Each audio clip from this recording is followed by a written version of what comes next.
大家好，龙姐。今天我们继续讲能够异化你的一样东西——封闭空间。上一期咱们讲了，普通人之所以会变恶，不是因为品质变坏，而是因为情境的影响。那今天咱们讲两个案例，情境也很复杂，但是对比起来就很蹊跷。这是第一个案例，发生在10年前，2010年12月27号，有一艘钓油渔船鲁荣鱼2682号，载着33名船员出海驶向秘鲁，准备进行第5次海上捕捞作业。当时这33名船员跟渔船所属的公司山东新发渔业集团签订了工作合同，按照合同，他们需要在海上待满足2年。然而在次年的7月底，鲁荣鱼2682号在日本海以东发出求救信号，被日本方面救起。8月12号被中国渔政船118号拖带回港。让人意想不到的是，船上33名船员只剩下11人，其他22人全部失踪。经过近2年的侦办和审理，确定这11人杀害了其他22名同伴。这起案件起因是一些船员发现之前签订的劳动合同很可能是假的，自己在海上很可能会白干2年，再加上船上工作强度大，环境恶劣，所以他们要求船长返航，并因此引发内讧。由于细节过于黑暗，这里不多做描述。但是让人深思的是，案件起因明明是一个劳务纠纷，为何最终演变成一场可怕的杀戮？虽然这33名成员来源比较复杂，覆盖好几个省，有赔本的生意人，有刚刚毕业的大学生，还有劳务市场的务工人员，但是很多都是亲戚朋友一起邀约过来的，有不少人甚至是第一次出海。那究竟是什么把这一群普通人变成杀人恶魔？首先，船长李成全就是一个脾气很不好的人，他经常骂底下的船员，威胁船员扣发工资或者要赶他们下船，有时候甚至会动手。其他成员因为很多是亲戚朋友关系，所以有时候2个人的矛盾就可能引发成2拨人的矛盾比较多。这也是内讧开始的导火索。船员们今天发现之前签订的合同的隐藏内容对自己极其不利，其中钓鱿鱼最多的一名成员，也就是这起案件的主谋刘贵多，他就算出按照他的工作量，2年后别说赚钱，甚至还要倒贴钱给公司。当他们要求船长返航时，船长就威胁他们，说他们因为没有船员证，出海打鱼等于打黑工，根本没有哪只回国的船敢载他们回去，他们只能在这艘船上待下去。在这种情况下，刘贵多才联系其他几个人准备劫船回港。其实一直到劫船这个环节，大家都还比较正常。劫船这种行为虽然违法，但还可以理解。但是突然中间跳出来一个厨师，拿着刀准备跟这群劫船的人算账，结果意外被杀。这时杀人的人骑虎难下，又引发了接下来一系列杀人行为。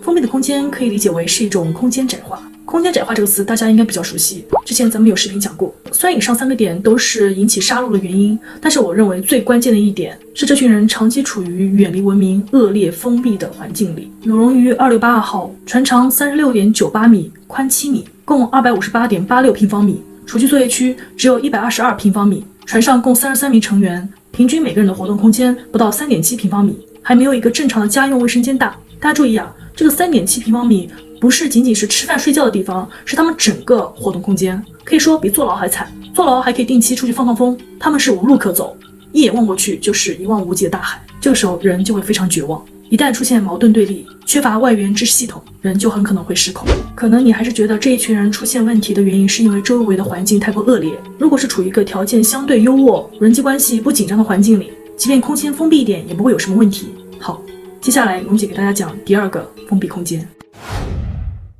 这是一个几乎完美的空间，物质资源绝对丰富，生活环境绝对安逸，没有危险和疾病，几乎就是一个乌托邦。1968年，美国动物行为学兼人口控制学专家约翰·卡霍恩拿着国家心理卫生研究所拨来的一笔资金，在马里兰州租了一个农场仓库的2楼，在那里搭建了一个长宽2.57米、高1.37米的老鼠居住地。这个居住地被称为第25号宇宙，里面为老鼠提供了充足的食物、水源和居住场所，而且没有任何天敌，是一个真正的乌托邦世界。有8只健康无疾病的小鼠，4只雄鼠和4只雌鼠被引入到这个世界，开始让它们自由繁衍。按照之前的估计，这个方形槽至少能够容纳3840只小鼠。然而实验中，小鼠数量的最高峰也只有2200只，而随着小鼠经历了繁衍爆炸、放缓，整体数量稳定下滑以后，小鼠们出现了几个让人意想不到的现象。首先，一些成年雄鼠开始离开自己的领地，聚集在25号宇宙中央。它们对生活不感兴趣，也不愿意社交，甚至渐渐表现出暴力倾向。一旦有其他小鼠路过打扰了它们就会攻击对方。然后，另一些找不到社会地位的雌鼠会找一个没有其他老鼠打扰的较高的洞穴住下。它们既不暴力也不社交，就像隐士一样。还有一群像隐士的小鼠，我们称它为漂亮小鼠。它们会把自己打扮得非常漂亮，经常梳理自己的毛发，而且它们从不打斗，身上没有任何伤痕，也不接近雌鼠，每天只有吃、睡和打理自己，对自己以外的事情毫不关心。再接着，一些正常的雄鼠保护自己领地的意识也越来越薄弱，这使得负责哺育的雌鼠开始取代雄鼠的地位，保护领地，攻击性越来越强。到后来，这些雌鼠的攻击目标甚至转向了自己的孩子，很多还没有断奶的幼鼠们被赶出巢外，或者在雌鼠搬迁时被遗忘到原处。整个25号宇宙的小鼠们交配率和繁殖率越来越低，最后彻底停止繁殖，走向灭亡。仔细分析这群生活在乌托邦环境里的小鼠，咱们似乎可以看到现代人类社会的一些影子。越来越多的小鼠向25号宇宙中央聚集，对应越来越多人口向大城市聚集。隐居的小鼠和漂亮小鼠可以对应宅人和草食系男子，不交配不繁衍的小鼠可以对应不婚主义和丁克一族。而引发这一系列行为的原因是空间的封闭和窄化，无论物资是否丰富。实验的主导人卡尔霍恩在结束了老鼠乌托邦实验以后，提出了一个术语：行为沉沦。他认为任何一个密度过多的社会，最后都不可避免出现社会崩溃现象。从上面两个案例，咱们都可以看出，给自己保留足够的空间非常重要。这一点，同学们去年疫情期间被关在家里不能出去，应该还是有点体会吧。我记得刚开始的时候，有很多人都感慨说，这么多年难得在家里陪家人这么久，感觉到很幸福很难得。但是随着封闭时间越来越长，你会发现人们的心态开始有所变化，烦躁和焦虑就不用说啦，有的家庭甚至出现了矛盾和危机。解禁以后，那离婚率。所以给自己腾出足够的物理空间实在太重要了，就像给自己的皮肤腾出空间一样重要。PCA Skin 南瓜水，一款即时看得见效果的抛光水，马上给你的皮肤做一次大扫除。PCA 是高露洁旗下的一个高功效性护肤品牌，在国外已经超过30年历史。南瓜水是加入神仙水同类核心成分南瓜发酵酶，通过植入发酵物，从而清除皮肤老旧角质，同时复配有乳酸和柠檬酸，改善表面粗糙和细纹，补光甘肽和盐酸氨基瓜，调节肌肤表层的暗沉和黄气。我建议根据自己肌肤的耐受力，一周使用2到3次，1个月左右就能看到肌肤可视化改变。它这个发酵物因为没有经过过滤，所以底部会有少许的沉淀物，用之前你要摇一摇它，然后倒一些到化妆棉上，轻轻拍就行了，千万不要湿敷，明白吗？之前我用试用装的时候就会有轻微的刺刺的感觉，这很正常，是老旧角质在剥落，皮肤在建立耐受。第2天我的脸会有一点微红，不过能够感觉到脸部已经光滑了很多。到第3天，皮肤就有抛光感觉，亮很明显。后来我就入了正装，皮肤建立耐受之后呢，用起来就是有一种清凉的感觉，而且有一股肉桂卷香味，好强烈的感觉。如果你总是熬夜，提升幸福感要早睡，或者每月总有那么几天要跟姨妈聚会，而你很快要去面试或者见准男友准女友，它就可以救到你，短时间明显改善你的闭口、粉刺、黑头，平衡皮肤油脂分泌，去黄提亮，淡化细纹。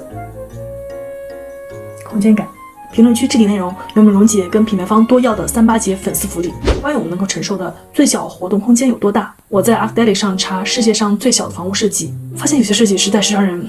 不好理解。这些设计师设计的房屋，最大的有15平，最小的只有1平，在公园里被围观睡觉。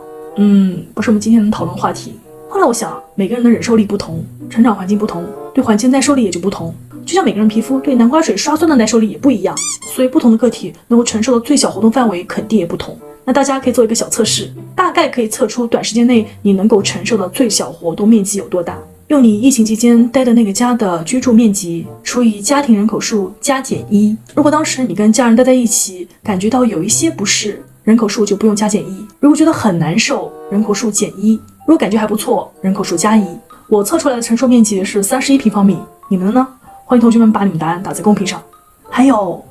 3连。好了，今天话题讲到这里，喜欢我的视频记得关注我，每周3到周日不定期更新，下期见面。我蓉姐，让我们进攻，费力。